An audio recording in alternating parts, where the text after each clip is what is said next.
క్రమములు కలిగినటువంటి వాడు. ఆయన యవ్వనంలో ఉండగా ఆయన యొక్క బలపరాక్రమములు ఎటువంటివి అన్నది చెప్పడానికి నన్నయ్య గారు కొన్ని పద్యాలను ఇచ్చారు. అంటే దాని చేత ఆయన భుజ పరాక్రమం ఎటువంటిదో, ఆయన బలదర్పములు ఎటువంటివో అర్థమవుతుంది. ఉర్వీరుహ నివహముతో పర్వతములు విరికి యొండు పర్వతములపై పర్వగ వేయిచుచు యవ్వన గర్వంబున నొప్పి నుర్వి కడునధికుండై. ఆ దుష్యంతుడు ఉర్వీరుహ నివహముతో పర్వతములు విరికి.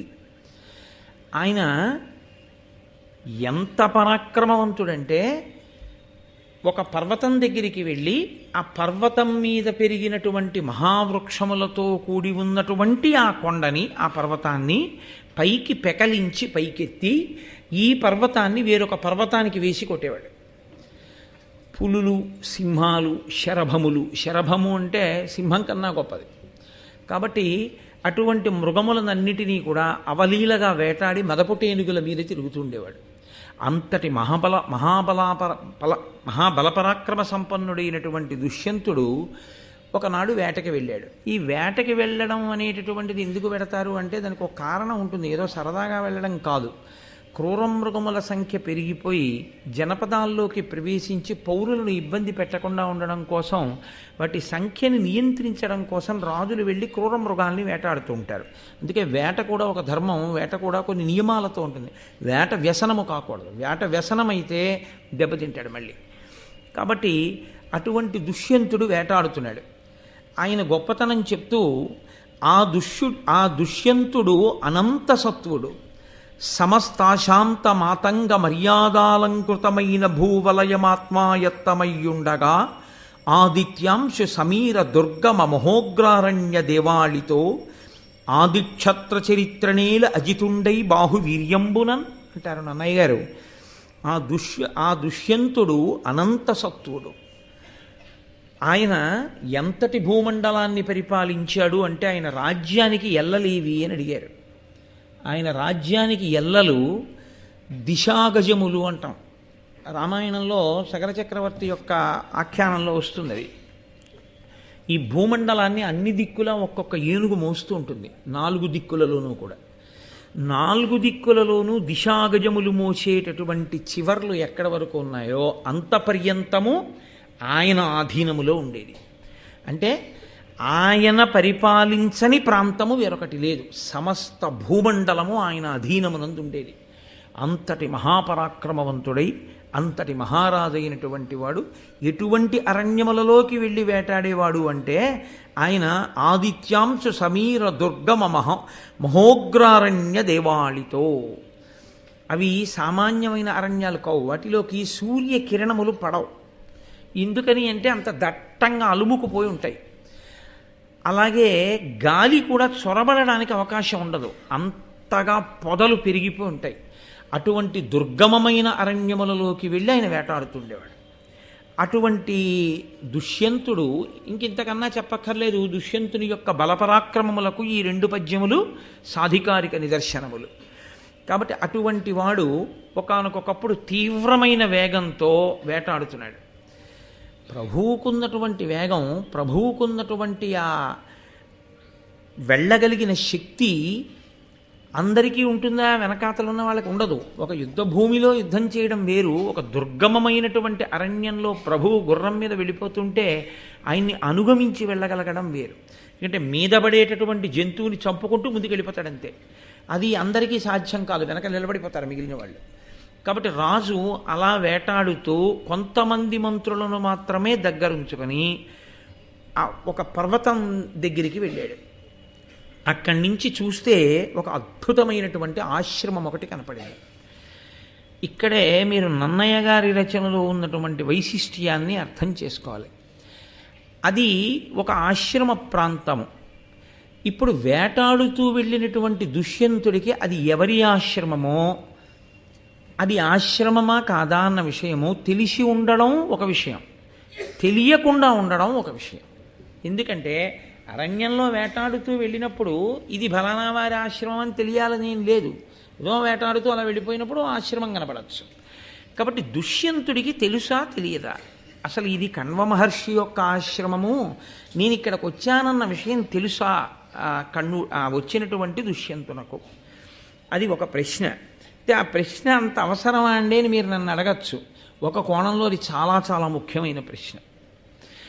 అందుకని ఇప్పుడు ఆయన అక్కడికి వచ్చి చూశాడు ఒక ఆశ్రమాన్ని. అది ఎలా ఉంది? అమరపతి ఖాండవమునకు రమణను వైశ్రవణు చైత్ర రథమునకు సమానముగా దీనిని భూభాగమునను రచయించే ఒక్క కమలజుడుదయన్. చతుర్ముఖ బ్రహ్మగారు దేవేంద్రుడి యొక్క ఖాండవ వనానికి, కుబేరుని యొక్క చైత్రరథము అనబడేటటువంటి వనానికి సమానమైనటువంటి ఒక గొప్ప వనాన్ని సృష్టి చెయ్యాలి అని అనుకున్నాడా అనిపించేటట్టుంది ఆ ఆశ్రమం, ఆ ప్రాంతం. దాని వైదికమైన సొబగు చెప్తారు నన్నయ్య గారు. ఎంత గొప్పగా చెప్తారంటే, అక్కడ బ్రాహ్మణులు హవిస్సు సమర్పిస్తున్నారు. సమర్పించినప్పుడు ఆ అగ్నిహోత్రంలోంచి అప్పుడప్పుడు పొగలు వస్తాయి. ఆ పొగలన్నీ కూడా నిరంతరంగా అలా వస్తూనే ఉన్నాయి. అంటే అక్కడ ఎంత గొప్పగా యజ్ఞయాగాది క్రతువులు నిరంతరము జరుగుతుంటాయో చూడండి. దేని కొరకు చెయ్యాలి అవన్నీ అంటే లోక కళ్యాణము కొరకు చేస్తూ ఉంటారు. ఆ పొగంతా కూడా వచ్చి అక్కడ ఉండేటటువంటి లతలు చెట్లు వాటిని పట్టి, అది నెయ్యి వేసినప్పుడు వచ్చినటువంటి ధూమము కనుక కమ్మటి వాసనలు పట్టేట ఆ చెట్ల నిండా. అంత గొప్ప ఆశ్రమాన్ని చూశాడు. ఆ ఆశ్రమంలో ఉన్న వ్యక్తి చాలా గొప్ప తపస్వి. ఆశ్రమంలో ఉన్న వ్యక్తి సామాన్యుడు కాడు, మహానుభావుడు అని గుర్తించడానికి నన్నయ్య గారు మనకి కొన్ని విషయాలు చెప్తారు. ఇవి చాలా చాలా ముఖ్యమైనటువంటి భాగం యథార్థానికి. ఎందుచేత అంటే, ఒక తపస్వి చాలా గొప్ప స్థితిని పొందేశాడు అనుకోండి, ఆయన శాంతితో ఉండడం కాదు, ఆయన ఎక్కడుంటాడో అక్కడ జాతి వైరం ఉన్నటువంటి జీవులు శాంతిని పొందుతాయి. ఇద్దరు వెళ్ళి దెబ్బలాడుకుని శాంతిని పొందడం వేరు. అసలు దానికి దీనికి పరిచయం ఏమి ఉండదు, కానీ పుట్టుకతో అది దీన్ని చూస్తే కళ్ళెర్ర చేస్తుంది.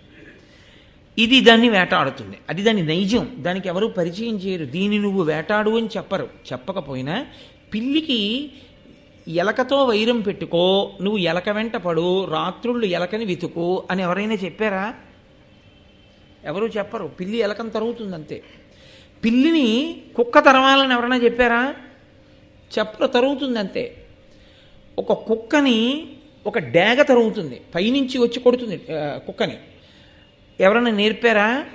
కోడి పిల్లకి గ్రద్దకి వైరం ఎవరైనా నేర్పారా? ఎవరు నేర్పరు. ఒక ఏనుగు సింహం, ఈ రెండిటి మధ్య ఉన్న వైరం అసాధారణ వైరం. అసలు ఎంత వైరం అంటే, అసలు సింహము అనబడేటటువంటి దానికి అత్యంత ఇష్టమైన మాంసం ఏమిటి అంటే ఏనుగు కుంభస్థలాన్ని బదలగొట్టి అందులో ఉన్న మాంసం తినడమే, అందులో ఉన్న ముత్యాలు చిమ్మడమే. అంత వైరం. అసలు ఆ ఏనుక్కి స్వప్నంలో సింహం కనబడితే చచ్చిపోతుంది. అందుకే సింహస్వప్నము అంటారు. అంత వైరం రెండిటికి. ఎవరు నేర్పారు ఈ రెండిటికి ఇంత వైరాన్ని? ఎవరు నేర్పలేదు. కానీ చిత్రం ఏమిటంటే, ఒక ఆశ్రమాన్ని నడుపుతున్నటువంటి వ్యక్తి మహాపురుషుడు అని గుర్తు ఏమిటంటే, ఆ ఆశ్రమంలోకి జాతి వైరం ఉన్న ప్రాణుల్ని తీసుకొచ్చి మీరు నిలబెట్టారనుకోండి, ఏనుగు సింహం ఒకదాని పక్కన ఒకటి ఎంతో ప్రేమగా నిలబడతాయి.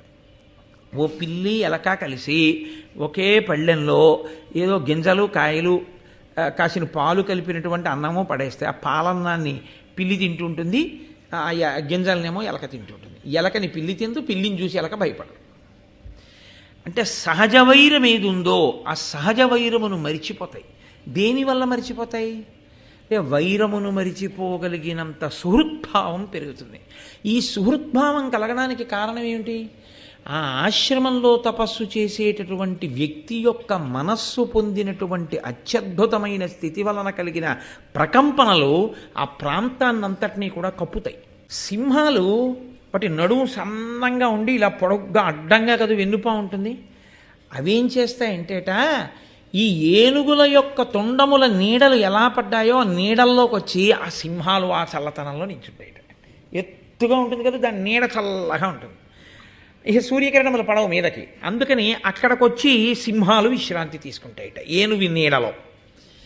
ఏనుగు నీడలో సింహం విశ్రాంతి తీసుకోవడం ఉంటుందా?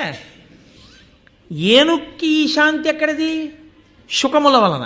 శుకములు ఎలా ఇస్తున్నాయి? సామగానము వలన. దానికి ఎలా వచ్చింది సామం? అంతగా అక్కడ సమగాన పఠనం వలన. అంటే జాతి వైరం ఉన్న ప్రాణులు మరిచిపోవడం ప్రారంభమైంది. ఇప్పుడు అక్కడ ఉండేటటువంటి ఆ సింహాలుట ఎప్పుడు ఇలా ఏనుగుల తొండం వంక చూస్తుంటాయిట. ఎందుకని? ఆ తొండం చివర ఎప్పుడు చల్లగా ఉంటుంది. అవి ఉండుండి ఏం చేస్తుంటాయంటే, ఏనుగుల లక్షణం ఏమిటంటే ఏదో ఒకటి ముట్టుకుని ఇలా తీసి బుస్సను ఊతుంటాయి. ఆ ఊదినప్పుడు ఆ తొండం చివర ఆ తడి తుంపరపడినట్టుగా చల్లుకుంటూ ఉంటుంది.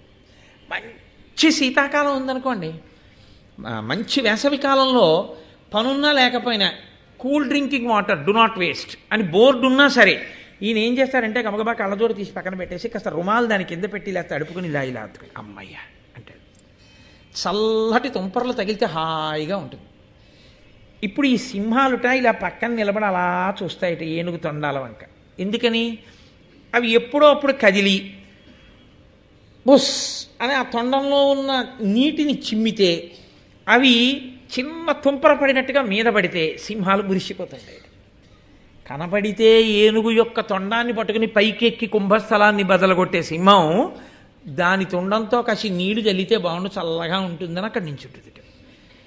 ఏమి ఆశ్చర్యం! ఎంత జాతి వైరాన్ని మర్చిపోయి బలులు పెడుతున్నారు ఆశ్రమంలో అన్ని చోట్ల ఆ భూతములన్నీ తినాలని.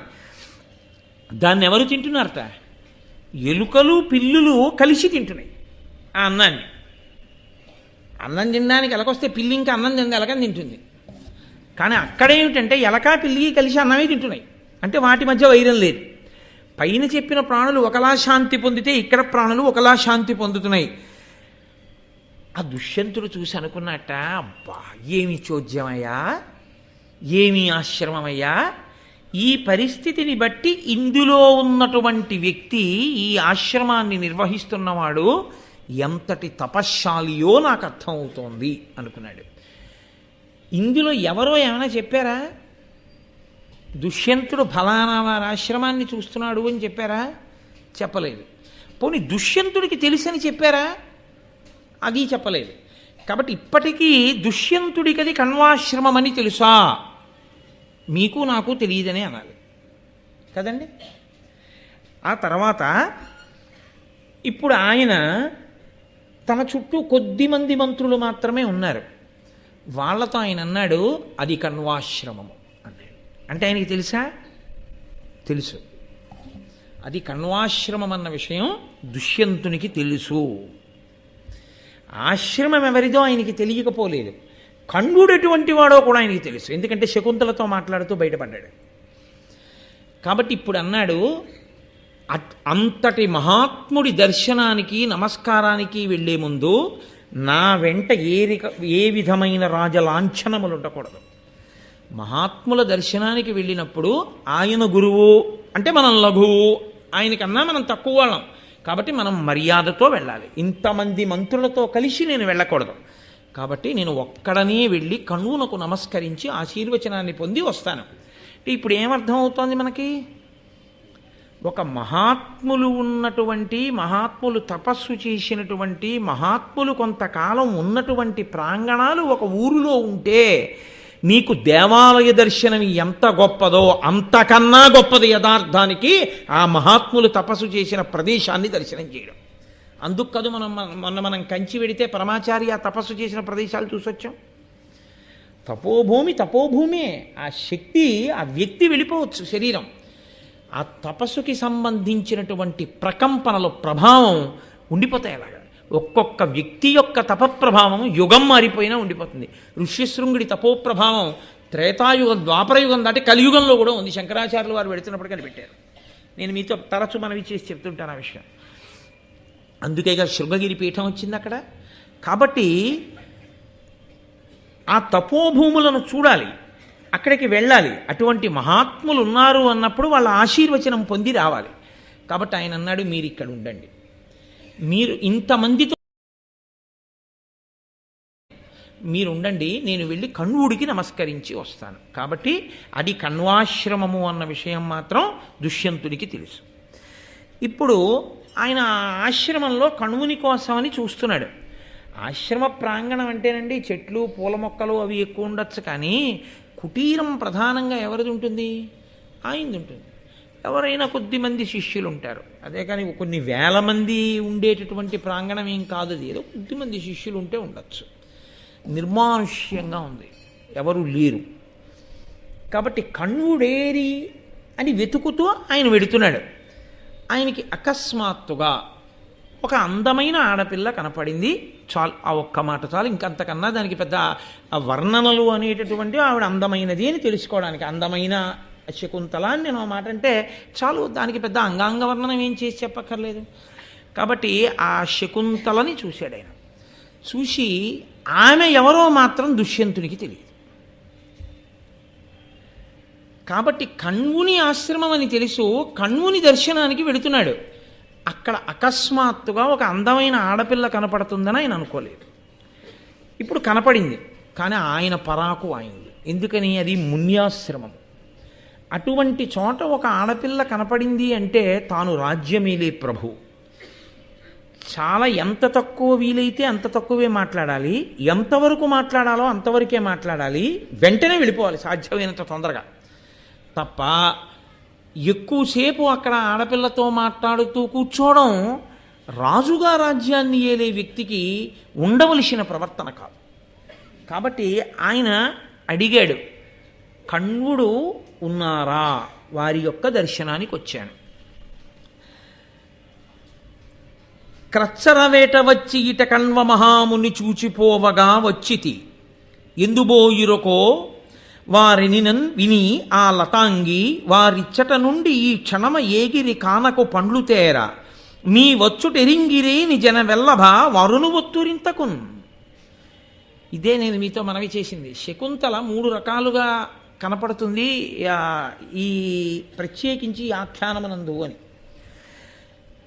దుష్యంతుడు మాట్లాడినటువంటి మాట ఎంత తక్కువ మాట్లాడాడో ప్రారంభంలో ఆయన హృదయాన్ని సూచిస్తుంది. ఆయనకి ఇంకక్కడ దుష్యంతుడు ఆయన లేరు, కణ్వుడు లేరు అన్నారనుకోండి, అక్కడ నిలబడదామన్న ఊహ దుష్యంతునికి లేదు. కానీ కించిత్ బలహీనత మనసులో ప్రవేశించింది. ఈవిడెవరో చాలా అందంగా ఉంది, తెలుసుకోవాలని ఒక కుతూహలం మాత్రమే పడింది. కానీ తన ధర్మం తనకు అడ్డొచ్చింది. క్రచ్చరవేట వచ్చి ఇట కణ్వమహాముని చూచిపోవగా వచ్చితి ఎందుబోయురొక వారనినన్. ఇంతే, వేట కోసమని వచ్చాను ఇక్కడికి. చూడండి, ఏదో కాకినాడ వచ్చానండి, బంధువుల ఇంటికి పెళ్ళికి వచ్చాను, ఓసారి మిమ్మల్ని చూసిపోదామని వచ్చాను అంటుంటారు. అలా అంతే అన్నాడు ఆయన. ఇక్కడ వేటకు వచ్చాను, ఎలాగో వచ్చాను కదా అని ఒకసారి కణ్వ మహర్షిని దర్శనం చేసుకుని వెడదామని వచ్చాను. ఎటు బోయురో వారు ఎక్కడా లేరు, ఎక్కడికి వెళ్ళారో. ఇది స్వగతం, అంటే లోపల అనుకుంటున్న మాటని పైకనీసినట్టుగా అన్నాడు తప్ప ఆ పిల్లని అడిగినట్టుగా కూడా లేదు అసలు. ఏమ్మా ఎక్కడున్నారమ్మా, కణ్వ మహర్షి ఆశ్రమమైనా ఏమిటి, ఎక్కడ కనపట్టలేదు, ఎక్కడికి వెళ్ళారమ్మా అని అన్నట్టు కానీ, నేను దుష్యంతుణ్ణి అని చెప్పినట్టు కానీ మీకు ఎక్కడా లేదు అన్నయ్య గారి భారతం. నేను అందుకే మీకు చెప్పింది, చాలా జాగ్రత్తగా చదవకపోతే పట్టుకోవడం కష్టం అవుతుంది ఈ ఆఖ్యానాన్ని అని. ఎందుపోయురొక వారనినన్ వినియా లతాంగి, లతాంగి అన్న మాట వేశారు అక్కడ. ఒక తీగ వంటి శరీరము కలిగినటువంటి శకుంతల జవాబు చెప్తోంది.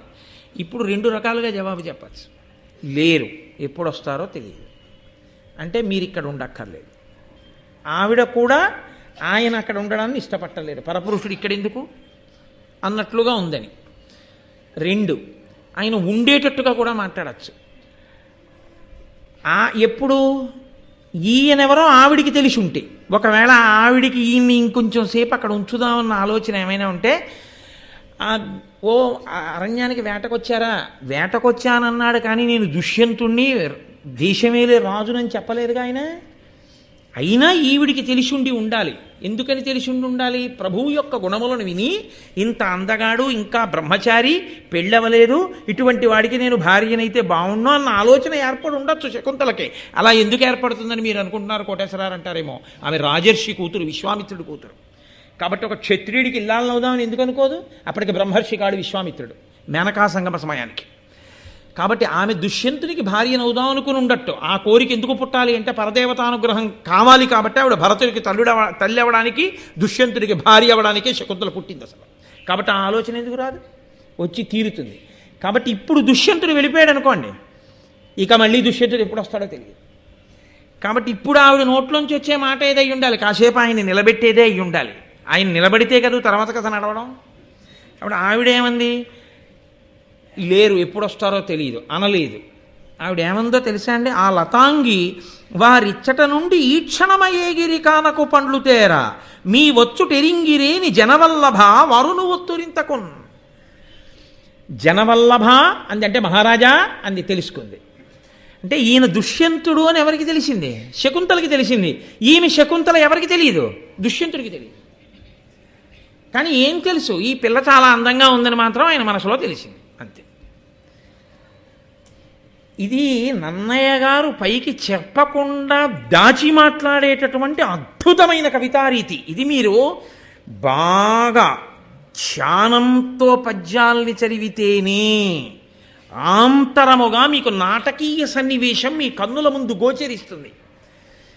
ఎవరు ఎవరి దగ్గరికి వచ్చారు, ఒక్క మాట మాట్లాడారు, ఎవరు ఎవరిని నిలబెట్టేటట్టు మాట్లాడుతున్నారో అర్థమవుతుంది. ఇప్పుడు ఆవిడేమంది, ఇప్పుడే వెళ్ళారు. ఇప్పుడే వెళ్ళారంటే వెంటనే వస్తారా? రారు. ఎక్కడికి వెళ్ళారు? అడవిలోకి పళ్ళు తేవడానికి వెళ్ళారు. అడవిలోకి పళ్ళు తేవడానికి వెళ్ళిన వాడు పక్కింట్లోకి వెళ్ళి దర్భ తెచ్చుకోవడానికి వెళ్ళిన వాడు కాడు. కాబట్టి అడవిలోకి వెళ్ళాడంటే ఎంత దూరం పెడతాడో, ఎప్పటికా పళ్ళు సమీకరిస్తాడో, ఎప్పుడు తిరిగి వస్తాడో ఏం తెలుసు. కాబట్టి ఇప్పుడు దుష్యంతుడు అయితే సరే అని వెళ్ళిపోవచ్చు కబుక్కుని. ఆవిడ వెంటనే ఏమందో తెలుసా అండి, అలా వెళ్ళిపోకుండా నిలబడేటట్టుగా చేయడానికి ఆ మాట ప్రయోగించింది. నీ వచ్చుటెరింగిరేని జనవల్లభ వరును ఒత్తురింతకున్. మీరు వచ్చారని తెలిస్తే ఆయన వస్తారండో అయింది. అంటే ఇప్పుడు నేను వచ్చానని తెలిస్తే ఆయన వస్తారంటే, అమ్మ ఇప్పుడు మరి నేను వచ్చానని ఎలా తెలుస్తుంది అని ఒక గడియ మళ్ళీ ఆలోచించడానికి నిలబడే స్థితి వచ్చిందా లేదా? ఆ వచ్చినవాడు దుష్యంతుడిని శకుంతలకి తెలుసు. జనవల్లభ అని మాటేశాను. నేను మీతో మనవి చేశాను, అది పెద్ద విశేషం కాదు. ఎందుకని అంటే మున్యాశ్రమములలో ధర్మం గురించి మాట్లాడుకుంటారు. ప్రభువు ధార్మికంగా ఉన్నాడా, యజ్ఞయాగాదులు చేస్తాడా, వేద ప్రమాణమును నమ్మినవాడేనా, ధర్మానికి నిలబడతాడా, ఇవి మాట్లాడుకుంటున్నప్పుడు ఆయన బలం, ఆయన దర్పం, ఆయనకు ఉన్నటువంటి యవ్వనం, ఆయన అతిశయం, ఆయన పుట్టిన వంశం, ఆయన ఏలుతున్నటువంటి దేశం, ఆయనకున్నటువంటి గొప్పతనం, ఇవన్నీ ఆశ్రమంలో మాట్లాడుకుంటున్నప్పుడు ఒక రాజర్షి కూతురుగా ఆమె మనసు ఆయన యందు ప్రచోదనమయ్యున్న కారణం చేత ఇప్పుడు ఆయన గురించి వర్ణించిన అందచందాలను విని చూడగానే ఇతను దుష్యంతుడని గుర్తుపట్టి ఉన్నది శకుంతల అన్న విషయాన్ని మీకు చెప్పకుండా చెప్పడం నన్నయ్య గారి కవిత్వంలో గొప్పతనం. కాబట్టి ఇప్పుడు వెళ్ళిపోకూడదు దుష్యంతుడు. అంటే దుష్యంతుడిని నిలబెట్టి మాట్లాడాలన్న కోరిక ముందే ఎవరికి పుట్టింది? శకుంతలకు పుట్టింది. చెప్పారా నన్నయ్య గారు? మీరు పట్టుకోవాలి. ఎలా అంటే ఇక్కడ మీరు ఆ నాటకాన్ని దర్శనం చెయ్యాలి. ఆ లోపలికి ఒక్క దుష్యంతుడే వెళ్ళినప్పుడు శకుంతల మాట్లాడుతున్న తీరుని బట్టి మీరు పట్టుకోవాల్సి ఉంటుంది. ఎందుకంటే అంత నాలుగు పీక్కుంటారా, పద్యానికి అర్థం చెప్పచ్చు కదా అనొచ్చేమో అంటారు మీరు. దీన్ని బట్టి చిట్ట చివర నేను మాట చెప్పవలసి ఉంటుంది మీకు. లేకపోతే మీరు అకస్మాత్తుగా ఓ నిర్ణయానికి వచ్చి మీ ఉత్తరీయాలు దులిపేసుకుని ఓ తీర్పు చెప్పి వెళ్ళిపోతారు మీరు. అందుకని నా భయం, అందుకని నేను ఇదంతా తలకొట్టుకు చెప్పుకుంటూ వస్తున్నాను. కాబట్టి ఇప్పుడు దుష్యంతుడికి ఆమెని పరిశీలనంగా చూస్తే బాగుండదు. అసలు నేను కణువుడిని కలుసుకోవడానికి వచ్చాను, కణువుడు లేడు, వెళ్ళిపోదామా అంటే మీరు వచ్చారని తెలిస్తే వస్తారంది. నేను వచ్చానని తెలియాలంటే ఏం చేయాలి? ఎవరో వెళ్ళి చెప్పాలి అంటే దుష్యంతుడు వచ్చాడని. చెప్పడానికి ఎవరున్నారు అక్కడ? ఎవరు ఉన్నట్టు లేదుగా అక్కడ. ఎక్కడన్నా చెప్పారా అన్నయ్య గారు ఏమన్నా ఉన్నారని? ఎవరు లేరు. మరి ఎలా పెడుతుంది వార్త? అంటే ఎవరూ లేని చోట ఏకాంతమునందు అసలు ఇంకా శకుంతలతో మాటలు కొనసాగించడానికి అవకాశం ఒకటి ఇప్పుడు దుష్యంతుడికి దొరికింది. ఆ అణువు శకుంతలే ఇచ్చింది. ఇస్తే ఇప్పుడు ఆయనకి మనసులో ఉన్న కోరిక ఏమిటి? ఈవిడ మునికన్యే, దుష్యంతుడి ఆశ్రమంలో ఉంది. సాధారణంగా ఇక్కడ ఎవరు ఉంటారు? మునికన్యలు ఉంటారు. మునికన్య అంటే బ్రాహ్మణ కన్య. నేను క్షత్రియుణ్ణి, రాజుని, కాబట్టి ఆమెను అలా చూడకూడదు, తప్పు. ఆమె చాలా అందంగా ఉందని నా మనసు ఇంకొక మెట్టు పైకి ఎక్కకూడదు, దోషం అయిపోతుంది, నా వల్ల ధర్మం తప్పిపోతుంది. కాబట్టి అసలు ఈ అమ్మాయి ఎవరో తెలుసుకోవాలనుంది. ఒక భూమి నేలేటటువంటి రాజు, ఇంత రాజ్యాన్ని నేలే రాజు అమ్మాయి నువ్వెవరు? వాళ్ళ నాన్నగారు లేరంటే కణ్వుడు లేడు అని చెప్పినప్పుడు నువ్వెవరు, నీ పేరేమిటి, ఏం చేస్తుంటావు ఇక్కడ అని అడిగాడు అనుకోండి, నీకు ఎందుకే అవన్నీ అంది అనుకోండి, అప్పుడు ఏమవుతుంది? అంతకన్నా అవమానం ఇంకోటి ఉంటుందే. అందుకని ఇప్పుడు తెలుసుకోవాలని ఉంది, ఎలా తెలుసుకోవాలో తెలియట్లేదు. నేను కణ్వుడి కూతురునంటోంది. కణ్వుడి కూతురైతే ఈ అమ్మాయి నాకు నమ్మశక్యంగా లేదు. ఎందుకు నమ్మశక్యంగా లేదు? అయ్యదా విజితేంద్రియుండనగ ఇమ్ముని బాయక విందు అంచు దానిది కలరూపెరుంగ అవనీపతియుచ్చుకొడయ్య ఆత్మలోన్. విజితేంద్రియుడు, ఊర్ధ్వరేతస్కుడు, నిత్య బ్రహ్మచర్య తపో నిష్ఠా గరిష్ఠుడు, సన్యాసాశ్రమమునందున్నవాడు, అసలు అలా సంసారమునందు ఆయనకి స్పర్శ లేనివాడు అని నేను కణ్వుడి గురించి విన్నాను. ఆయన అటువంటి వాడే అని ఆశ్రమం కూడా చెప్తోంది. మరి కూతురు ఎలా ఉంది?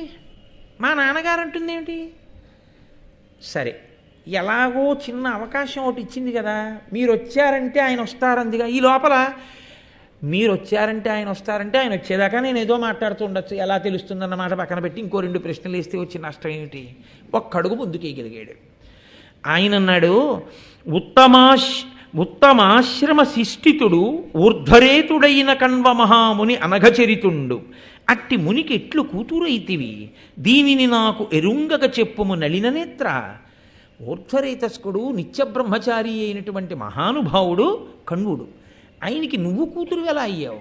నాకు తెలిసి కూతుళ్ళుండే అవకాశం లేదే, ఆయనకి బిడ్డలు లేరు, నువ్వు ఎలా కూతురు అయ్యావు అని అడిగాడు. సరే, అప్పుడు ఆవిడ తన గురించి తాను, తన పేరు తాను చెప్పలేదు. చెప్పకుండా ఇక్కడ నన్నయ్య గారు ఒక గొప్ప గమ్మత్తు చేశారు.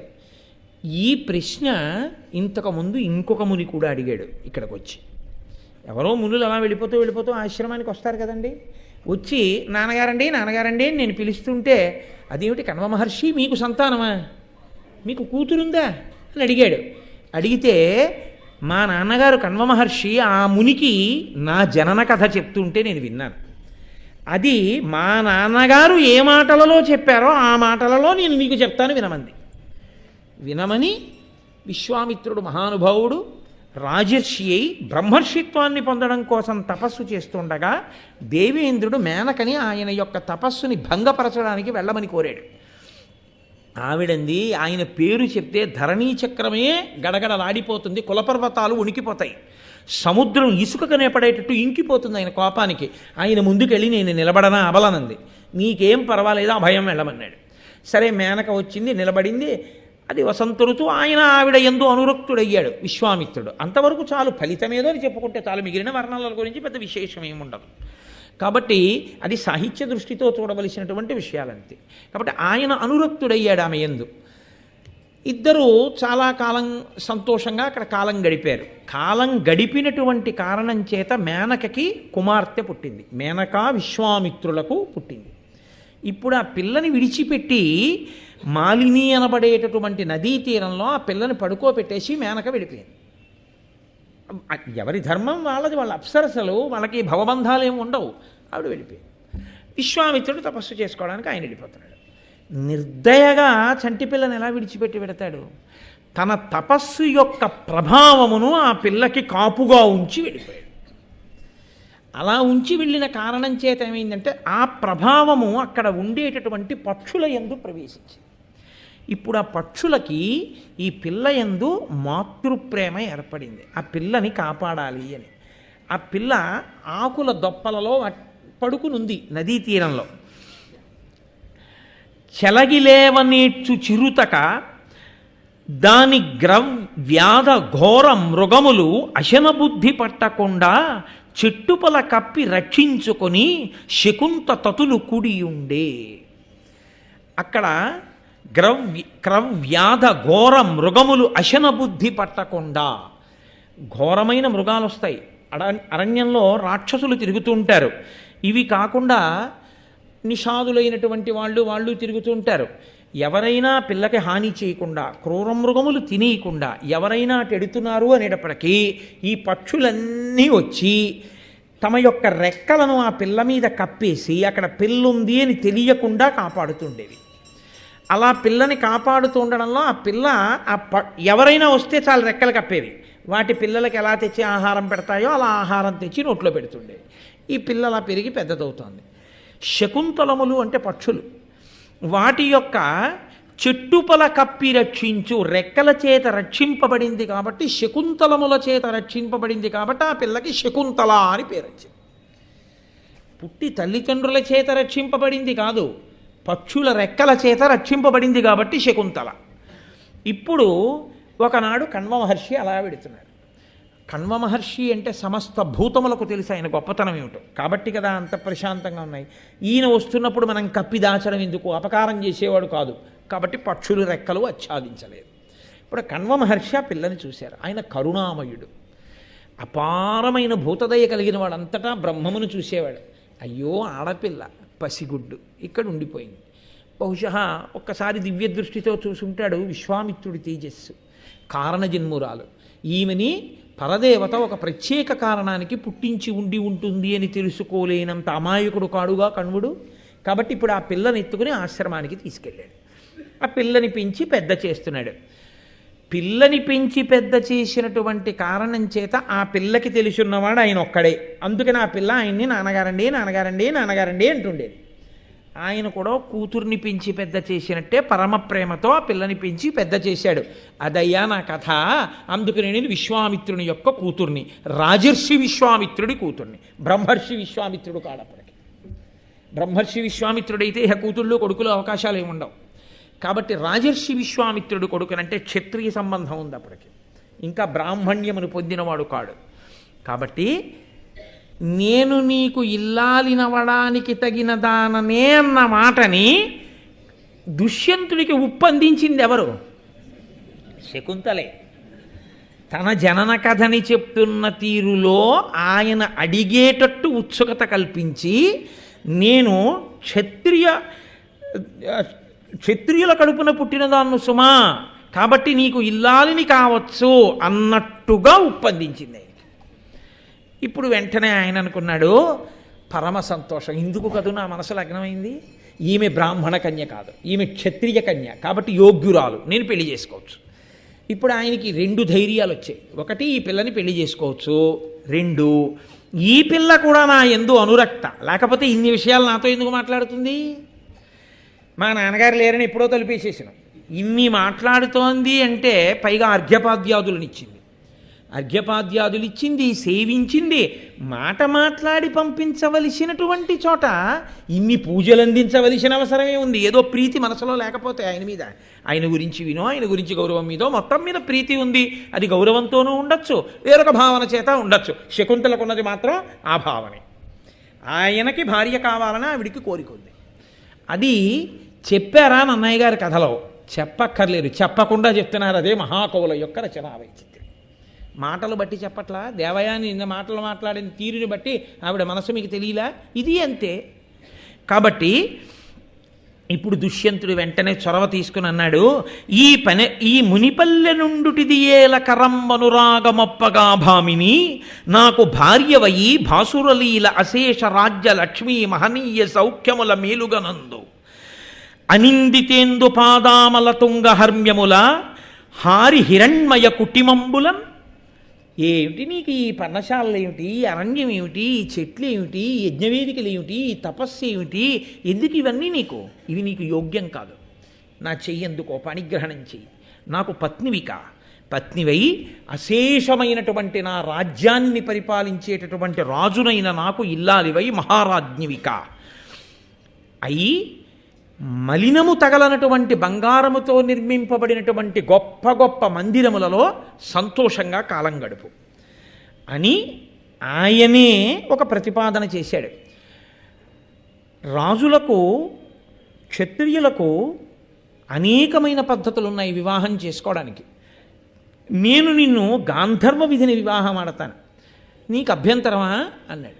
అంటే ఆవిడంది, నీవు గాంధర్వ విధిని వివాహం చేసుకోవడం ఎందుకు? కాసేపట్లో మా నాన్నగారు వస్తాడు, మా నాన్నగారికి చెప్పి మా నాన్నగారు సంతోషంగా కన్యాదానం చేస్తారు, చేసినప్పుడు నన్ను ఇల్లాలని చేసుకో అంది. అంటే ఆయన అన్నాడు, ఒకసారి చొరవ ఇచ్చింది కదండి, ఎక్కువ మాట్లాడే అవకాశం ఇచ్చిందిగా, కాబట్టి ఆయన త్వర ఆయనది. ఆయన అన్నాడు, అలా ఉండవలసిన అవసరమేం లేదు. ఎందుకని కణ్వుడు వచ్చాడు అనుకోండి, ముహూర్తాలు అవి చూస్తాడు, అది ఎప్పుడైనా పెట్టచ్చు ముహూర్తం అన్నది. గాంధర్వ విధిని వివాహం చేసుకోవచ్చు, ఇప్పుడే నిన్ను నా భార్యని చేసుకోవాలనుకుంటున్నాను.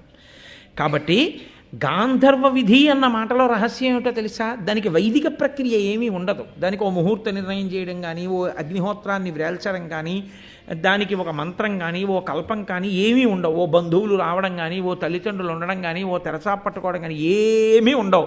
నీకు నువ్వే బంధువు, నీకు నువ్వే తల్లి, నీకు నువ్వే తండ్రి, నీకు నువ్వే అన్నీ, నువ్వే వచ్చేయడం, పీటల మీద కూర్చోవడం, నీ మెళ్ళలో నేనో దండ, నా మెళ్ళలో నువ్వో దండ, అంతే అయిపోయింది పెళ్ళి. కాబట్టి తనకు మరి తాన చుట్టంబు తాన తనకు గతియు తన్నిచ్చుచో తాన కర్త ఎనగ వనజనేత్ర గాంధర్వ వివాహమతి రహస్యమును అమంత్రకమును అగుచు నొప్పు. ఆ పెళ్ళి ఎలా ఉంటుందో కూడా చెప్పాడు. అది రహస్యంగా ఉంటుంది, ఎవ్వరికీ తెలియదు. వాళ్ళిద్దరూ పెళ్లి చేసుకున్నారు, కానీ ధర్మానికి కట్టుబడిపోతారు. ధర్మానికి కట్టుబడి గాంధర్వ వివాహం ఎవరికీ తెలియదు కదా అని చెప్పి నిన్ను నేను ఎప్పుడు పెళ్లి చేసుకున్నాను అనకూడదు. ధర్మానికి కట్టుబడి ఉండగలగాలి.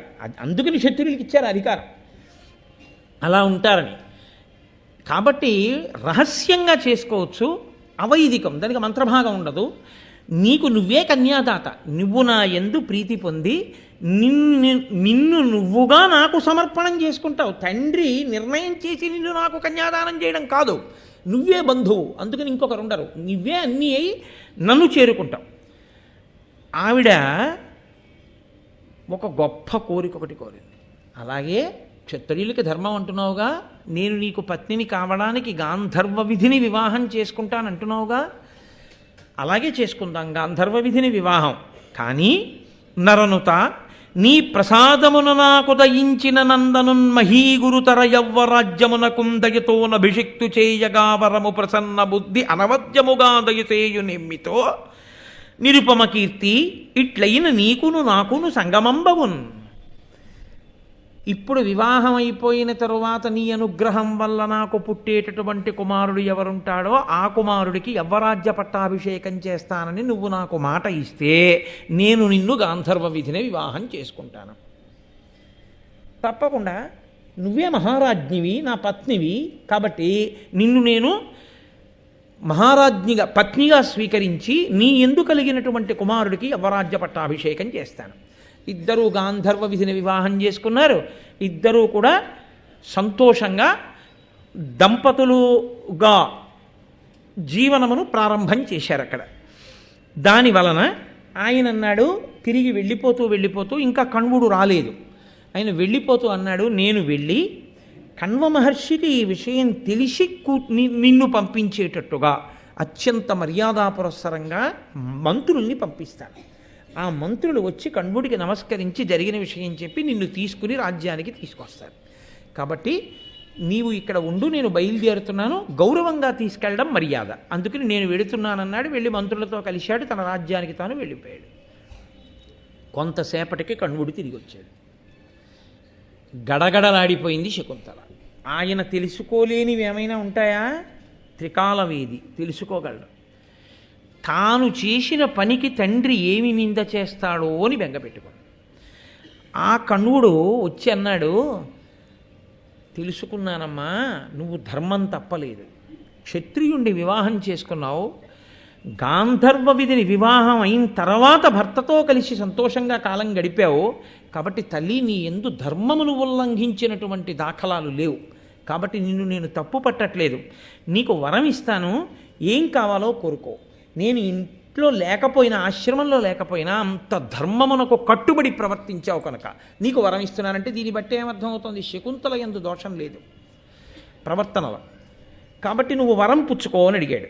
అడిగితే ఆవిడంది, నాకు ఎప్పుడూ ధర్మమునందు మనసు నిలబడేటట్టుగా వరం ఇమ్మంది. చాలా సంతోషం, ఆ వరం ఇస్తున్నాను, ఇంకేం కావాలని అడిగాడు. నాకు జన్మించేటటువంటి కుమారుడు ఎవరుంటాడో వాడు ఆయువు, ఆరోగ్యము, బలము, ఐశ్వర్యము కలిగి ఉండడమే కాకుండా వాడు వంశకర్త కావాలి, వాడు మహాపురుషుడు కావాలి వంశంలో, వాడి పేరు మీద ఈ వంశం పిలవబడాలి, అంతటి మహాపురుషుడు నా కొడుకు అయ్యేటట్టుగా అనుగ్రహించండి అంది. ఆయన తథాస్తు అని ఆయన అన్నారు.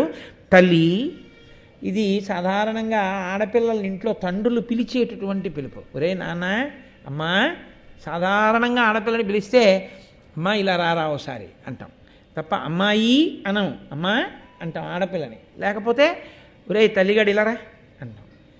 నన్నయ్య గారి నోట్లోంచి కూడా అలాగే పడింది. ఆ ప్రేమ కణ్వుడు పెంచి పెద్ద చేసిన తండ్రి ప్రేమ. తండ్రి ప్రేమ, ఆ తండ్రి ప్రేమ ఆయన గంటల్లోంచి ఒలికింది. తల్లి, నీ కులగోత్ర సౌందర్యములకు తగిన పతి కంటివి, దానికి తగగా గర్భమయ్యే నీదు గర్భమున వాడఖిల భువన వహన మహనీయుడగు చక్రవర్తి సొమ్ము. నీవు క్షత్రియ కులంలో పుట్టిన వాడిని వివాహం చేసుకున్నావు, తగిన భర్త, అన్ని విషయాలలోనూ నీకు తగినవాడు. ఇప్పుడు నీ గర్భం పండి నీకు పుట్టబోయేటటువంటి కొడుకు అఖిల భువనములను శాసించగలిగినటువంటి మహనీయమూర్తి అయినటువంటి చక్రవర్తి అవుతాడు అన్నాడు. కొంతకాలమైంది, ఆవిడికో కొడుకు కూడా పుట్టేశాడు. అంటే ఎవరు తన మాట నిలబెట్టుకోవడం మర్చిపోయాడు? దుష్యంతుడు. మంత్రులను ఇలా వెళ్ళి అలా పంపుతాడన్నవాడు ఆమెకి కొడుకు పుట్టడం కూడా అయిపోయింది. కానీ ఆయన మాత్రం మంత్రుల్ని పంపలేదు.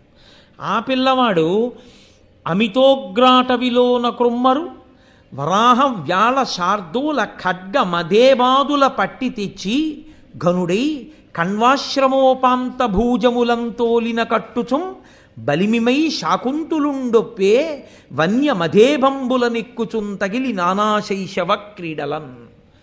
ఆ పిల్లవాడు చాలా చిన్నప్పటి నుంచి వాడెళ్ళి పులుల్ని, సింహాల్ని, చిరత పులుల్ని, ఖడ్గమృగాల్ని అన్నిటినీ బాగా వాటితో పోరాటం చేసి తాళ్ళేసి కుక్క పిల్లల్ని తీసుకొచ్చినట్టు తీసుకొచ్చి ఆశ్రమం ఎదురుగుండా ఉన్న చెట్లన్నింటికి వాటిని కట్టేస్తుండేవాడు. కట్టేసి వాడు ఒక పెద్ద ఏనుగు మీద ఎక్కి కూర్చుని అడవిలో తిరుగుతుండేవాడు.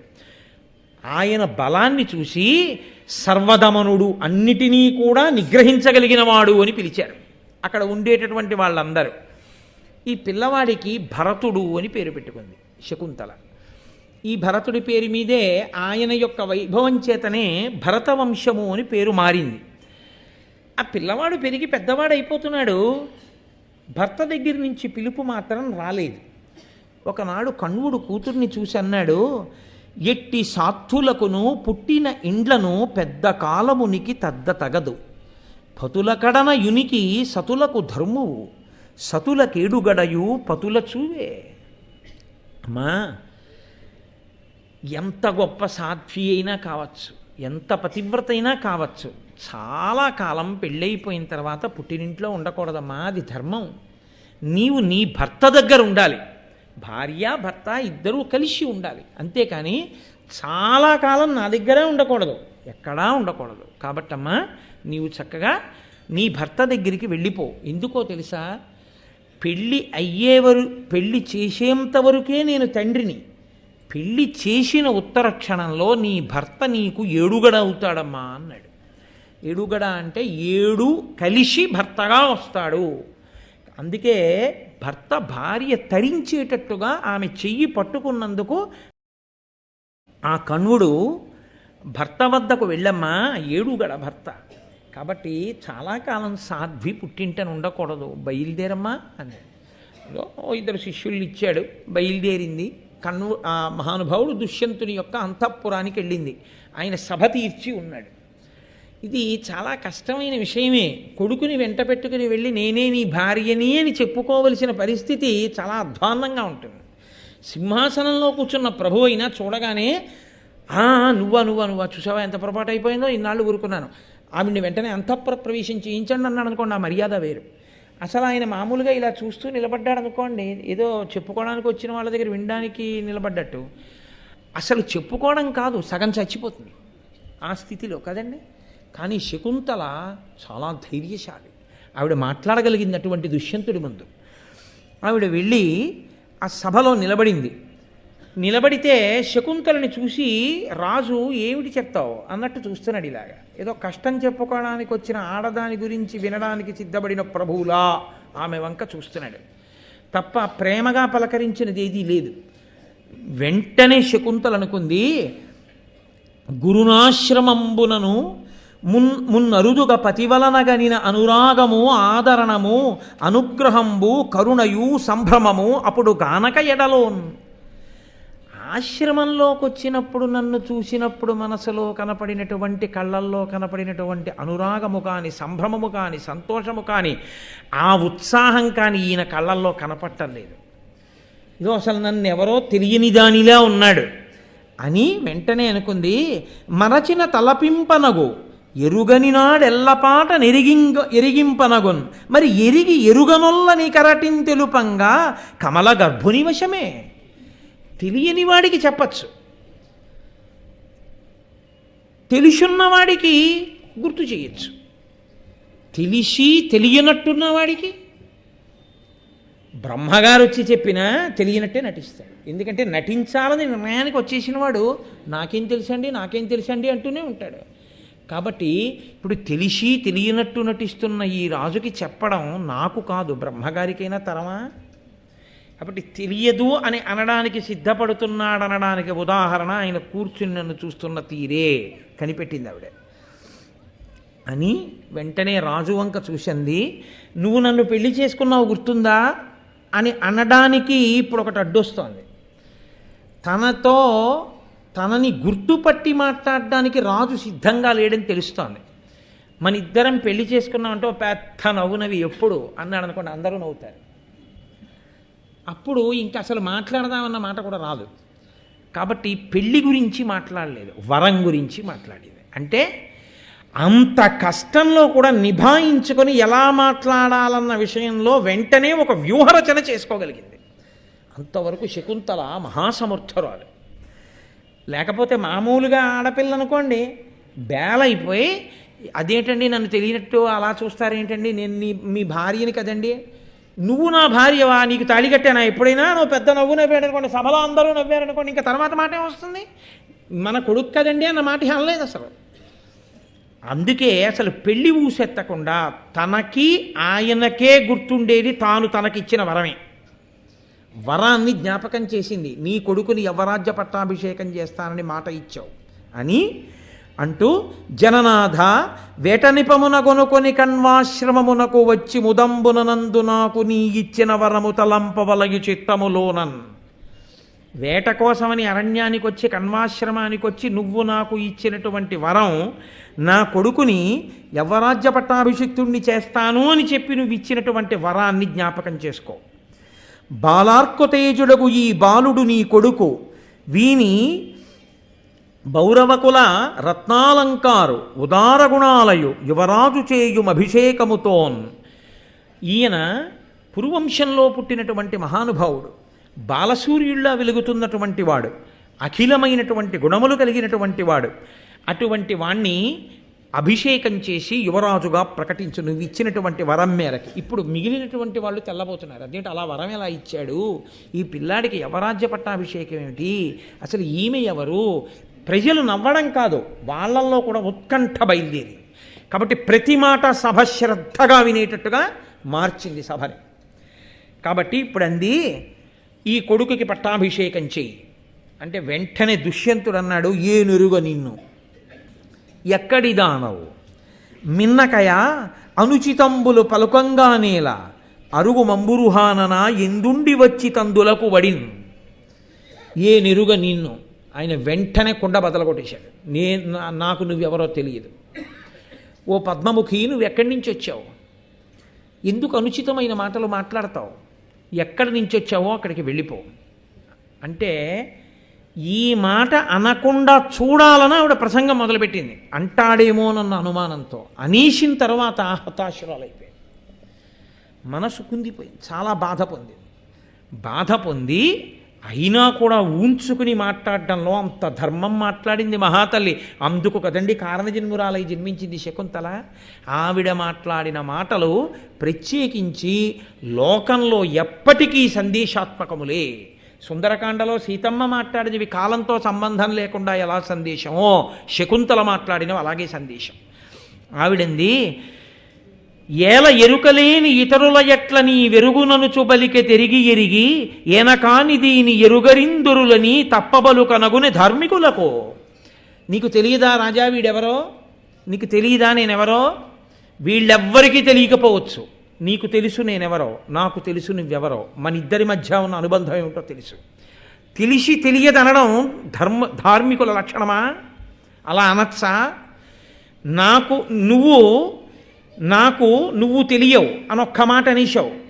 ఈ మాట నువ్వు అన్నప్పుడు నిజంగా నేను నీకు తెలుసో తెలియదో తెలుసుకుని ఉన్నవాళ్ళు కొందరున్నారు.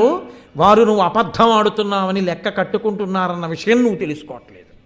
ఎవరెవరికి తెలుసా? నీకు నాకు ఉన్న అనుబంధం. విమల యశోనిధి పురుషవృత్త మెరుంగుచునుండు చూవే వేదములును పంచభూతములు ధర్మువు సంధ్యలు అంతరాత్మయున్ యముడును చంద్రసూర్యులు అహంబును రాత్రియు పదార్థములివియుండగా నరుడు తక్కువ నేర్చునే తను మృచిలన్. తప్పుకోగలననుకుంటున్నావేమో. ప్రతివాడు చేసేటటువంటి విషయాన్ని చూసేటటువంటి మహాపదార్థములను ఈశ్వరుడు సృజించాడు.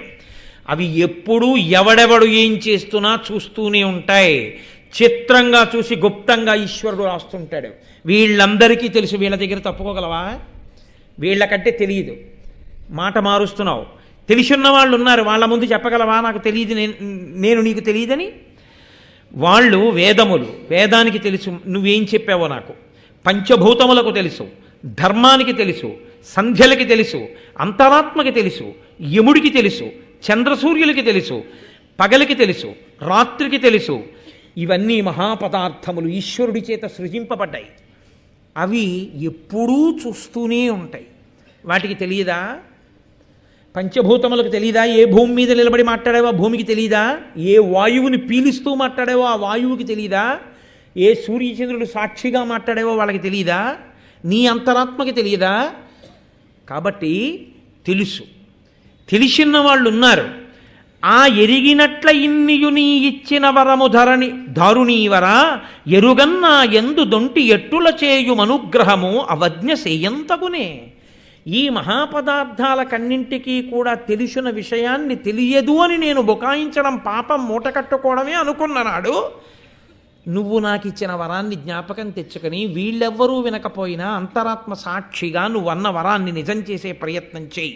నీటి దగ్గరికి వెళ్ళి ఒడ్డున నిలబడి ఇలా చూసుకుంటే తన నీళ్లలో అస్పష్టంగా కనపడినప్పుడు తన నీడని తాను చూసుకుని ఎలా మురిసిపోతాడో అలా తన కొడుకు నడిచొస్తుంటే తాను ఎలా మాట్లాడతాడో అలా మాట్లాడుతుంటే తనకి అమ్మంటే ఎంత ప్రీతో వాడికి అమ్మంటే అంత ప్రీతే ఉంటే అందరూ చూసి అచ్చు వాళ్ళ నాన్నగారిలా ఉంటాడు అంటూ ఉంటే తండ్రి ఎంత సంతోషిస్తాడో తెలుసా?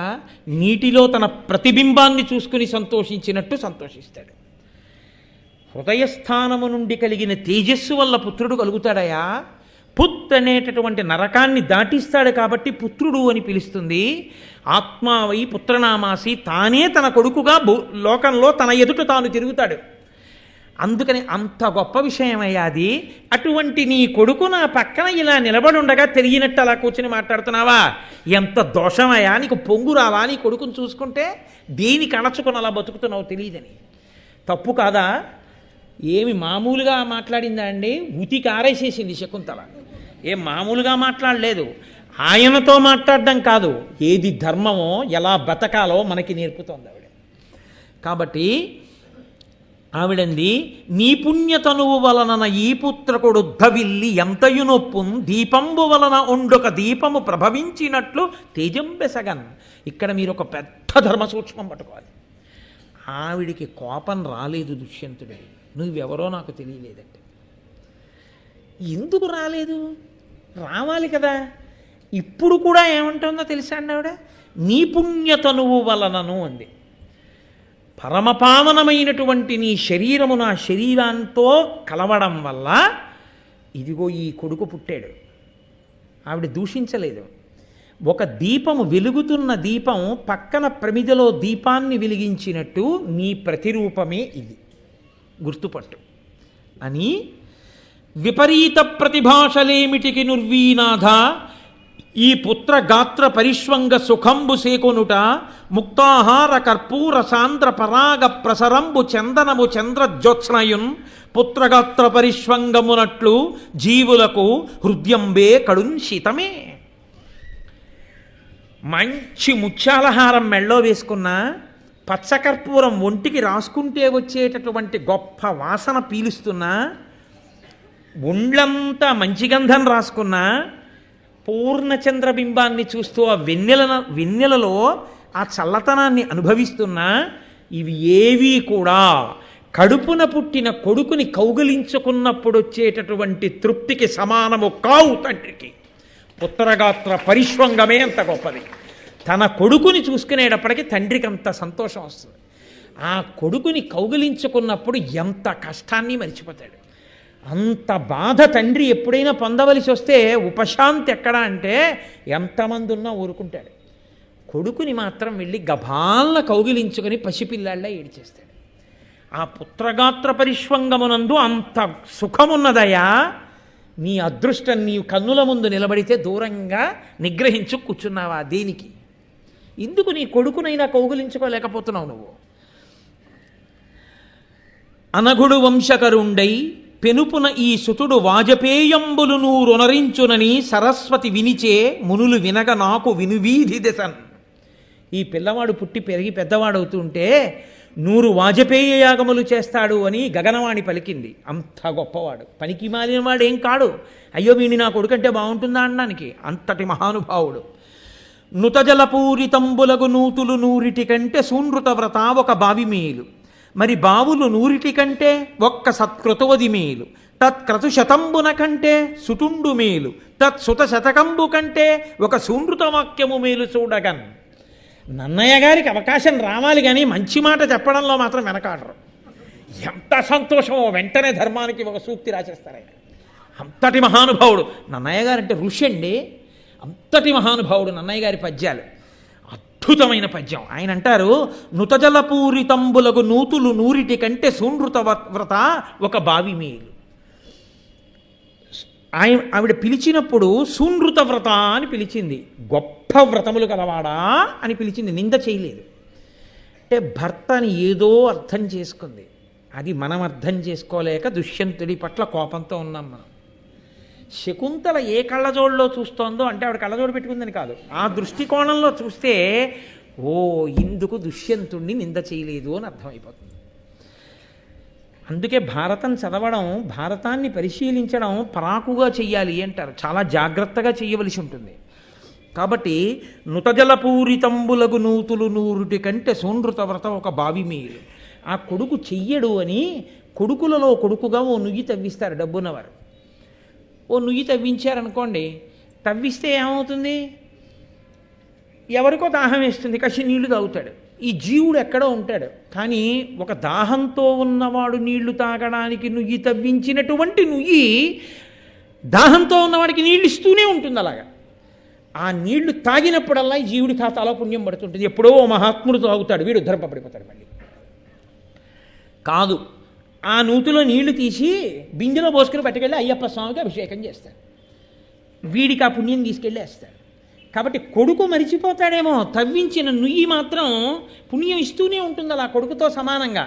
అటువంటి 100 బావులు అటువంటి 100 నూతులు తవ్వించడం కన్నా ఒక బావి తవ్వించడం పుణ్యం ఎక్కువ. నూతికి ఒక పరిమితి ఉంటుంది, చాద వెయ్యాలి, తోడాలి, కొంత బలం ఉండాలి. బావికి ఏమిటో తెలుసా అండి? నడబావి అంటారు. నడుచుకుంటూ మీరు మెట్లు దిగి లోపలికి వెళ్ళిపోయి నీళ్లు పట్టుకుని మళ్ళీ మెట్లు ఎక్కి పైకి వచ్చేయచ్చు. కాబట్టి బావి మరింత సౌకర్యం. పైగా నుయ్యి ఎండిపోయింది అనుకోండి, లోపలికి వెళ్ళి తవ్వే వాళ్ళు ఎక్కడో ఉంటారు, వాళ్ళని తెచ్చుకోవాలి. ఒక బావి ఎండిపోయింది అనుకోండి, నలుగురు కలిసి వెళ్ళి వాళ్ళే శుభ్రం చేసుకుని కాస్త మట్టి తీసేసి మళ్ళీ నీళ్ళు వచ్చేటట్టు చేసుకోవచ్చు. కాబట్టి నుతజలపూరితంబులగు నూతులు 100 కంటే సూనృత వ్రత ఒక బావి మేలు. ఆ బావులు 100 కంటే ఒక్క సత్క్రతువది మేలు. అటువంటి బావులు 100 తవ్వించడం కన్నా ఒక్క సత్కృతవు. అదిగో రేపు జరగబోతోందే కుంభాభిషేకం. అలాంటి కుంభాభిషేకంలో పాల్గొనడం, అదిగో ఆ యాగశాల చుట్టూ ప్రదక్షిణం చేయడం, అలాంటివి చాలా గొప్పవి. ఒక సత్క్రతువు మేలు. తత్క్రతశతంబున కంటే సుతుండు మేలు. అటువంటి క్రతువులు 100 చేయడం కన్నా ఒక్క కొడుకుంటే చాలు. తత్క్రతుశతంబున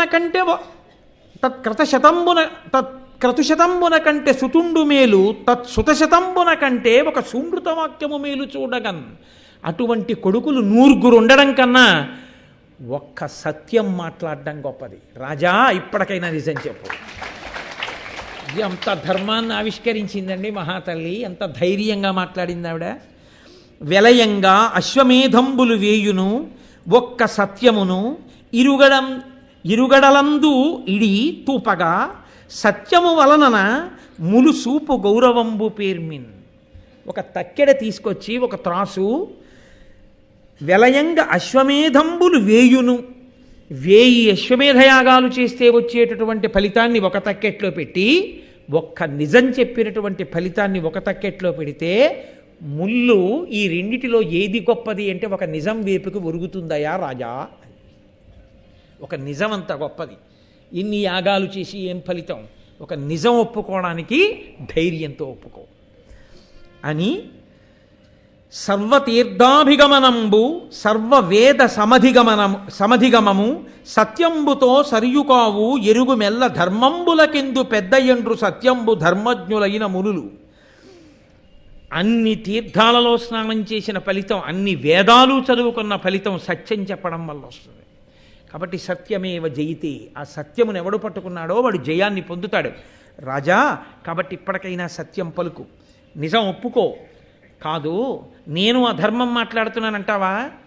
నేనేమి మామూలు స్త్రీని కానయ్యా, మహానుభావుడైనటువంటి విశ్వామిత్రుడికి మేనకకి జన్మించిన దాన్ని. అటువంటి దాన్ని ఒక నిండు సభలోకి వచ్చి ఒక రాజు దగ్గర నిలబడి వీడు నీకు నాకు పుట్టిన కొడుకు అని చెప్పుకోవలసినంత అధార్మికమైన స్థితి నాకు లేదయ్యా. నేను ధర్మంలో నిలబడ్డాను. రాజా, నువ్వు కూడా నా పరిస్థితిని గమనించి మాట్లాడు. ఇంత పెద్ద కుటుంబంలో పుట్టి కణ్వుడి దగ్గర పెరిగిన నేను ఇలా నేరం చేసిన దానిలా నిలబడ్డం బాగుంటుందా? రాజా, సత్యం అంగీకరించు అని అంటే దుష్యంతుడు అన్నాడు, ఏనెట నీవెట సుతుడెట, ఏనెన్నడు తొల్లి చూచి ఎరుగను నిన్ను, మానినుల సత్యవచనులు నా నిట్టుల సత్య భాషణం ఉచితంబే. నేనెవరు, నువ్వెవరు, ఆ పిల్లాడెవరు? అసలు మనం ఎవరికెవరమైనా తెలుసా? ఇలా మాట్లాడచ్చా అబద్ధాలు? చాలా తప్పు, వెళ్ళిపో అన్నాడు. ఆవిడ అసలు ఏం మాట్లాడాలో ఆవిడకి అర్థం కాలేదు. ఆవిడ మనసులో అనుకుంది, తడయక పుట్టిన నాడ తల్లిచే తండ్రిచే విడువంబడితి, ఇప్పుడు పతిచేతను విడువంబడియదనొక్కో, ఉడుపులు వేయునింకేలా ఈ పాటి నోములు తొల్లి కడగి నోచితిగా కేమియనుచు కందెడెందమున. ఆవిడనుకుంది, పుట్టగానే పసిగుడ్డుగా ఉండగానే మాలినీ నదీ తీరంలో మా అమ్మ వదిలేసింది. తర్వాత తపశ్శక్తిని నాకు అండగా పెట్టి నాన్నగారు వెళ్ళిపోయారు. మహానుభావుడు కణ్వుడు తీసుకొచ్చి పెంచి పెద్ద చేశాడు. అమ్మయ్య, భర్త దొరికాడు కదా, అన్నీ మర్చిపోదాం అనుకున్నాను. ఈయనేమో నువ్వెవరో నాకు తెలియదు వెళ్ళిపో అంటున్నాడు. కాబట్టి పుట్టినప్పటి నుంచి అందరూ విడిచిపెట్టడమే నా యొక్క అదృష్టంలా ఉంది. అవునులే, చిన్న నోములు నోచి పెద్ద ఫలితాలు రమ్మంటే ఎక్కడి నుంచి వస్తాయి? నేనంత పెద్ద నోములు నోచలేదేమో అనుకున్నాను. అప్పుడు కూడా ఒక్క మాట అనలేదండి ఆవిడ. అని నోట మాట రాక ఆ పిల్లవాడిని తీసుకుని కన్నుల నీరు కారుతూ సభలో నుంచి బయటికి వెళ్ళిపోతోంది. వెంటనే అశరీరవాణి పలికింది పైనుంచి, గొనకొని వీడు నీకును శకుంతలకున్ ప్రియనందనుండు సేకుని భరింపు మీతని, శకుంతల సత్యము పల్కే సాధ్వి సద్వినుత మహాపతివ్రత, వివేకముతోనని దివ్యవాణిత వినిచ ధరాధినాదునకు విస్మయమందగా తత్సభాసదుల్. ఆకాశవాణంది, గొనకొని వీడు నీకును శకుంతలకున్ ప్రియనందనుండు. రాజా, వాడు నీకు శకుంతలకి పుట్టిన కొడుకు. సేకుని భరింపు మీతని, కొడుకు కాబట్టి వాడిని స్వీకరించి వాడిని పోషించు. శకుంతల సత్యము పల్కే, శకుంతల సత్యం పలికింది. సాధ్వి సద్వినుత మహాపతివ్రత, వివేకముతోనని ఇప్పటికైనా వివేకంతో ప్రవర్తించవయా మహాపతివ్రత శకుంతల అని పైనుంచి అశరీరవాణి పలకగానే, ఇంతటి మహారాజు, ఇంత గొప్పవాడు, ఇంతటి ధరణీ మండలాన్ని ఏలుతున్నవాడని మనం అనుకున్నాం. ఈ రాజు సింహాసనం మీద కూర్చుని ఇలా చెప్పాడా? ఈవిడ భార్య, ఈవిడ కొడుక అని సభాసదులందరూ నోళ్లు తెరిచి ఉండిపోయారు. ఉండిపోతే దుష్యంతుడు అన్నాడు, నాకు తెలుసు, ఇప్పుడు నేను బ్యాలెట్ బాక్స్ ఇక్కడ పెట్టి దుష్యంతుడు మంచివాడా శకుంతల మంచిదా అని నేను అడిగాను అనుకోండి, ఒక్క ఓటు రాదు దుష్యంతుడికి కాదు. అసలు బ్యాలెట్ బాక్స్ ఏమిట్రా, ఆ ప్రశ్న ఏమిట్రా నువ్వు అసలు వేయడం అన్నట్టు చూస్తున్నారు నన్ను కొంతమంది. అసలు ఆ ప్రశ్న ఎందుకు, ఇంకా బియాండ్ ఎనీ డౌట్ అంటారు చూసారా, అలా తేలిపోతే అబద్ధాలు ఆడాడు ఇంకా వెనకేసుకొస్తాడా, వెనకేసుకొచ్చే ప్రయత్నం చేస్తున్నాడు కొత్తగా నువ్వు అని మీరు అనుకుంటున్నారు, నాకు తెలుసు. మీరు ఒక్కటి ఆలోచించండి, దుష్యంతుడు అంత తప్పు చేసి ఉంటే వ్యాసుడు ఎక్కడో ఆ మాట చెప్తారు, నన్నయ్య గారు ఎక్కడో ఆ మాట చెప్తారు, అశరీరవాణి ఎక్కడో ఆ మాట చెప్తారు. తప్పు రాజా, కావాలని అబద్ధాలు ఆడుతున్నావు, ఇది పాపం అని చెప్తుంది. అలా చెప్పలేదు అశరీరవాణి. కాబట్టి మనం ఎందుకు తీర్పునెత్తి మీరు వేసుకోవడం, ఇప్పుడు నువ్వు ఏమైనా చెప్తావా అంటారేమో, చెప్తాను, కంగారు పడకండి. కాబట్టి దుష్యంతుడు అన్నాడు, ఏను ఈ ఇంతియును కాని ఎరుగ రణ్యులర్ధి గణ్వమహాముని ఆశ్రమంబునందు గాంధర్వ విధి వివాహమున కరము ఎమ్మి చేసిన దీని పాణిగ్రహణము అన్యులెరుగమి చేసి లోకోపవాద భీతి ఎరిగియు ఈ తన్వి ప్రీతి తప్పి ఎరుగనంటిని ఇందరకిప్పుడెరుగ చెప్పే ఆకాశవాణి అచ్చెరువుగాగా. ఆయన అన్నాడు, ఈమెని నేను ఎరుగుదును, ఈమె శకుంతల అన్న విషయం కూడా నాకు తెలుసు, ఈమె పాణిగ్రహణం నేను చేశానన్న విషయం కూడా నాకు తెలుసు, ఇతను నా కొడుకన్న విషయము నాకు తెలుసు, ఇతనికి యవ్వరాజ్య పట్టాభిషేకం చేస్తానన్న విషయము నాకు తెలుసు. తెలిసి తెలియదని అబద్ధం చెప్తున్నానన్న విషయము నాకు తెలుసు. నేను అబద్ధం చెప్పానని అంగీకరిస్తున్నాను.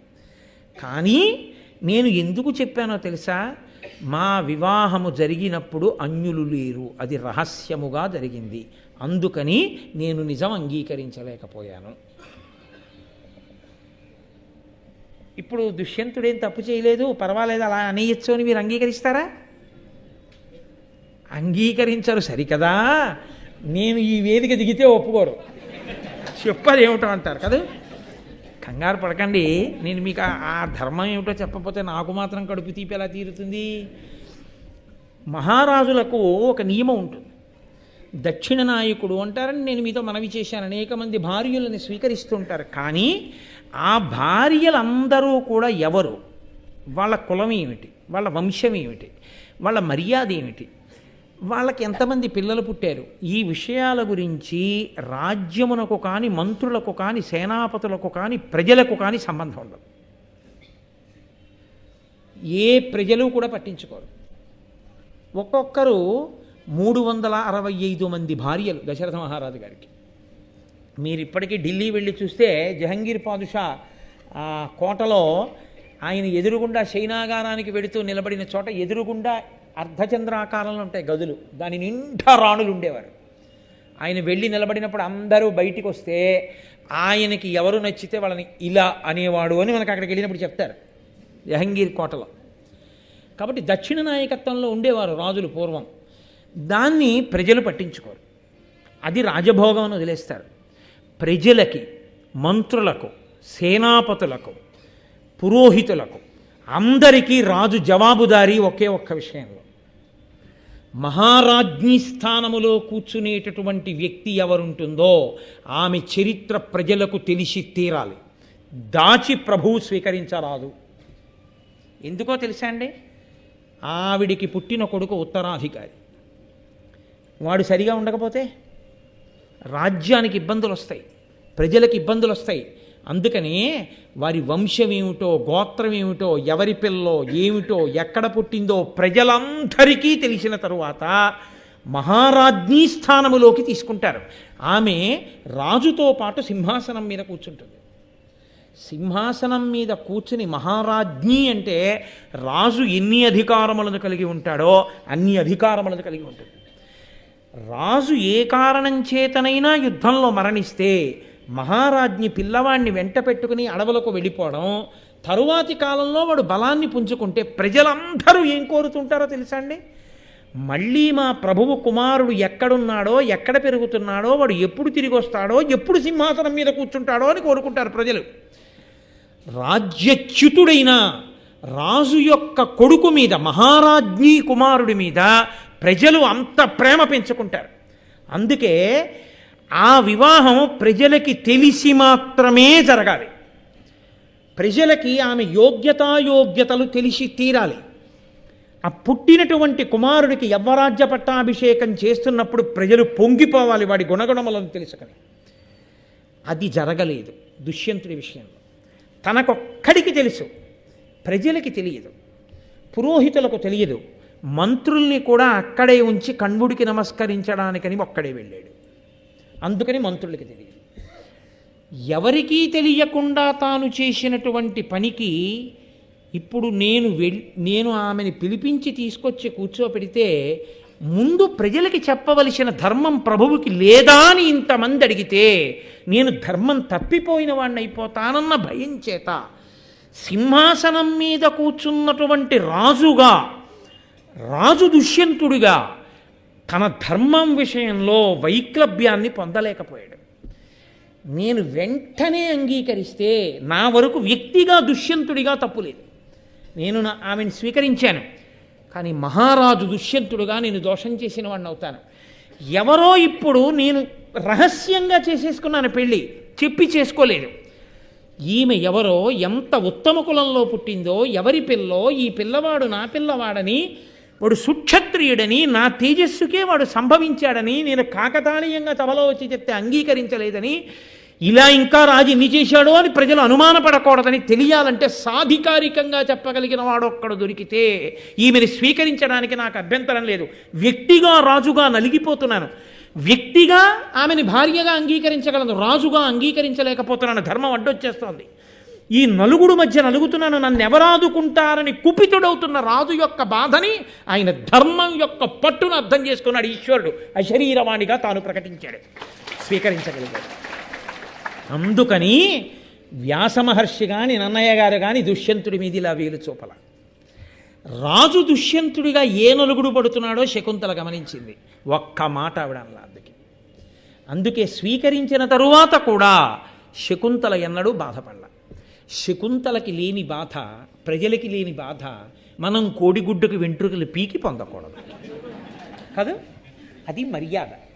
ఆయన ధర్మమును పట్టుకుని ఆ నలుగుడు పడ్డంలో వాళ్ళు ఎంత ఉదాత్త చరితులై నిలబడ్డారన్న విషయాన్ని మనం గ్రహించవలసి ఉంటుంది. మాట తప్పాలి, మోసం చెయ్యాలనుకుంటే ఆ పాటికి వేరొక స్త్రీని తెచ్చి పట్టాభిషేకం చేసేయచ్చు. దుష్యంతుడు చెయ్యలేదు. ఆ స్థానం భర్తీ అయిపోయింది. కానీ అది ప్రకటన అవ్వాలి. ఎలా అవ్వాలని ఎన్ని రాత్రులు వ్యధ చెంది ఉంటాడో మీరు గ్రహించాలి. ఆయన సింహాసనం మీద కూర్చుని ఉండగా శకుంతల రావడం ఇంత నడిచింది. కానీ ఈశ్వరుడు ఎందుకంత నడిపించాడో తెలుసా అండి? ఇంత నీతి మనకి చెప్పేవాడు రేపు పొద్దున్న ఉన్నాడు. శకుంతల మాట్లాడకపోతే మనమున్న గృహస్థాశ్రమం ఎంత గొప్పదో మనకి తెలిసి రావాలి. నా భార్య ఎంత గొప్పదో నాకు తెలిసి రావాలి. నా కొడుకుని కౌగలించుకోవడం ఎంత ఐశ్వర్యమో నాకు తెలిసి రావాలి. అవి తెలిసి రావాలంటే నేను ఇది చదవాలి. ఇది చదవాలంటే దుష్యంతుడు సింహాసనం మీద ఉన్నప్పుడే శకుంతల రావాలి. అలా వచ్చి మాట్లాడితేనే భావితరాలకి ఈ వైభవాలు అందుతాయి. అందాలి కాబట్టి కదలికల్ని పరదేవత అలా దిద్దింది. కాబట్టి వాళ్ళు సంతోషంగా ఉన్నారు. భరతుడికి యవ్వరాజ్య పట్టాభిషేకం చేశాడు. తరువాతి కాలంలో కొన్ని వేల సంవత్సరములు శకుంతలతో కలిసి భోగములను అనుభవించాడు. తదనంతర కాలమనందు వానప్రస్థాన్ని స్వీకరించాడు. అనేక యజ్ఞయాగాదులు చేశాడు. తొట్టతొదకు ఈశ్వరుణ్ణి చేరుకున్నాడు. మహానుభావుడైనటువంటి భరతుడు రాజై ఎన్నో అశ్వమేధ యాగములు, వాజపేయములు మొదలైనటువంటి యాగములు చేసి ఆయన యొక్క శక్తి చేత ఆ పురువంశాన్నంతటినీ భరతవంశము అన్న పేరు తేగలిగాడు. ఇవాళ అంత గొప్పదైనటువంటి శకుంతలా కణ్వుల యొక్క వృత్తాంతాన్ని మనం ఈశ్వరానుగ్రహంగా వినగలిగాం.